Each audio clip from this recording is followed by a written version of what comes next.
मी आमच्याकडे आज कर्लीचा मासा, सुरमईचा मासा आणलेला आहे. कर्लीची डोकी आणि शेपटी काढून आमटीसाठी, आणि हा कर्लीचा मधला भाग फ्राय करण्यासाठी ठेवलेला आहे.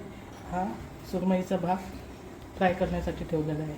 त्याच्यासाठी लागणारे इन्ग्रेडियंट ह्याला आपण मीठ लावून ठेवायचं आहे फ्राय करणाऱ्याला.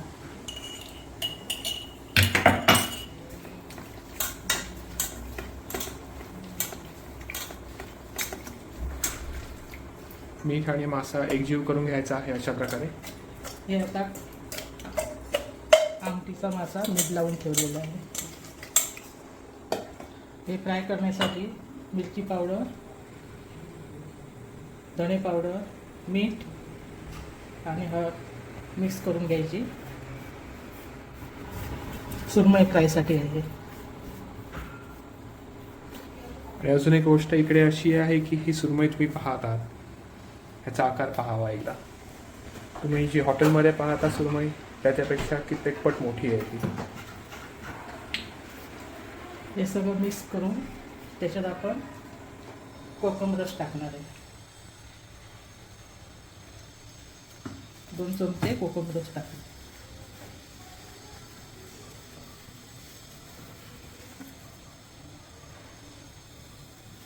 आपण हे मिक्स करून हळूवारपणे माशाला लावून घ्यायचं सुरमईसाठी.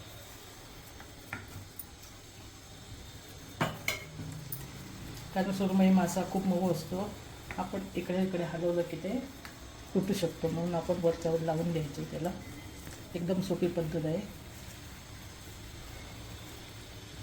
मागून पुढून सुंदर लावून घ्यायचं असं छानपैकी.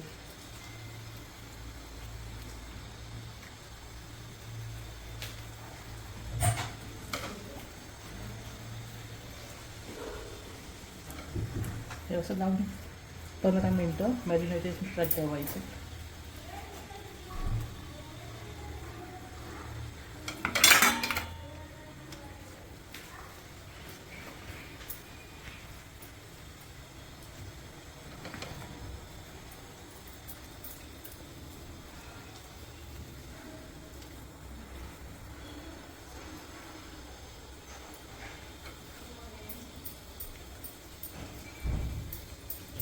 हे आता लावून झालेलं आहे.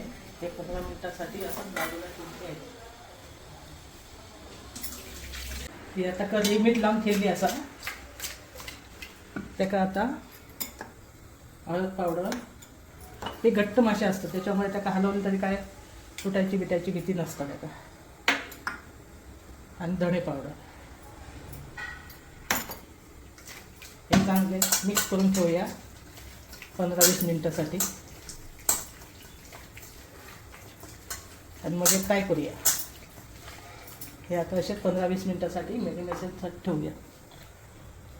कर्ल्याच्या कढईत लागणारा ह्या सामान इन्ग्रेडियंट्स आपल्या भाषेत: 1 वाटी ओला खोबरा, 2 मोठे चमचे धणे कोथिंबीर, 10 बेडगी मिरची, 4 लसणाचे पाकळे, अर्धा इंच आला, अर्धो कापलेलो कांदो उभो, अर्धो आडवं कापलेलं कांदो फोडणीसाठी.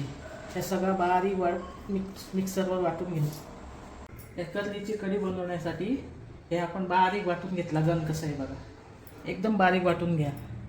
त्याच्यावर बेडगे मिरचीमुळे कलर पण खूप छान येतो बघा.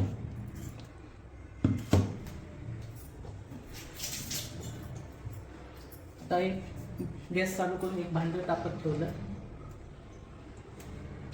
तेल घातला.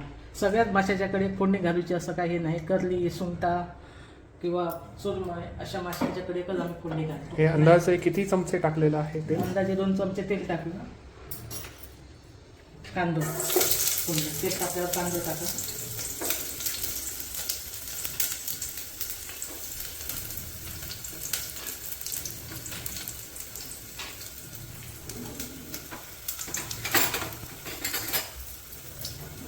कांदा गुलाबी रंग होईपर्यंत भाजून घ्या.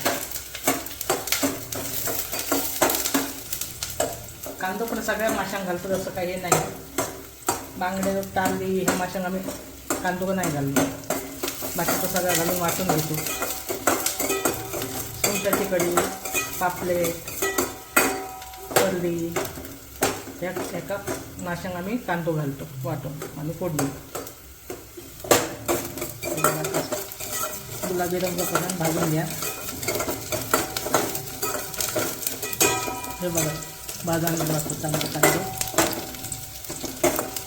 आमच्या कोकणी लोकांनी रविवार आणि बुधवारी लोक मासे व्हायच असतात काहीतरी वाचतात म्हणून या आज रविवार हा माशांची कढी. हे बघा पूर्ण झाला.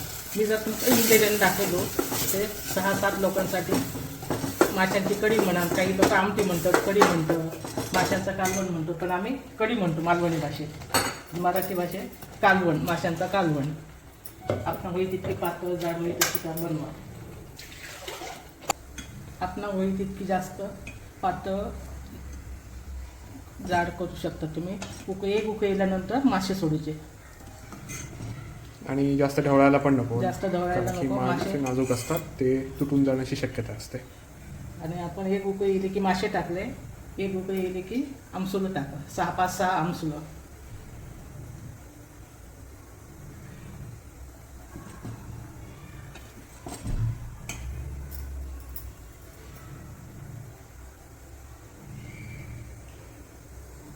सुरमई फ्राय करूच्यासाठी आता तवा ठेवलं फ्राईंग पॅन. त्याच्यात आवडीनुसार तुम्ही खोबऱ्याचं तेल किंवा शेंगदाण्याचं तेल किंवा कुठलाही तेल तुमच्या आवडीनुसार तुम्ही वापरू शकता. पण आम्ही खोबऱ्याचं वापरतो. आमका कोकणी लोकांना खूप आवडतात मालवणी लोकांना. आता बरोबर आणि त्याच्यात 1 चमचा तांदळाचं पीठ घातला, मिक्स करून घेतला. त्याच्यात रवा वारताने खालतीवरती रवा लावून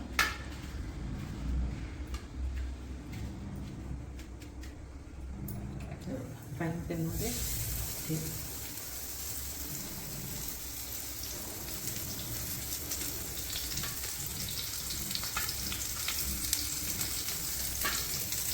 एकीकडे आपली कढी होते इथे तयार आणि दुसऱ्या गॅसवर होतोय आपला मासा. हे दोन मस्त रवा लावून फ्राय होत आहेत मासे. तशीच करली मॅरिनेट करून ठेवलेली होती. तिथे पण आपण 2-3 तुकडे तुम्हाला टाकून दाखवतो. सुरमई एवढी मोठी आहे की आम्हाला तवा आज लहान पडणार आहे पहिल्यांदा.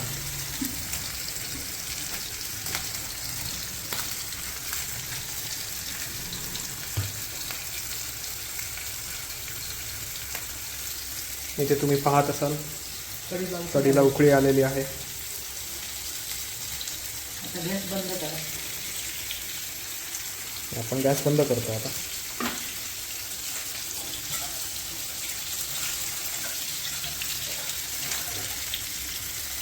एका बाजून पूर्ण भाजून झाली की उलटा, नाहीतर ती मोठली.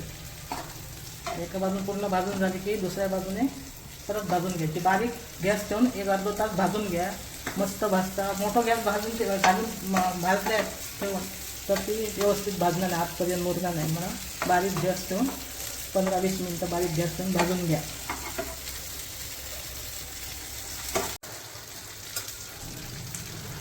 हे बघा हे भाजून झालेलं आहे फ्राय करून. तुम्ही बघू शकता हे सुंदर फ्राय झालेलं आहे. आणि ही कढी फ्राय चालू आहे.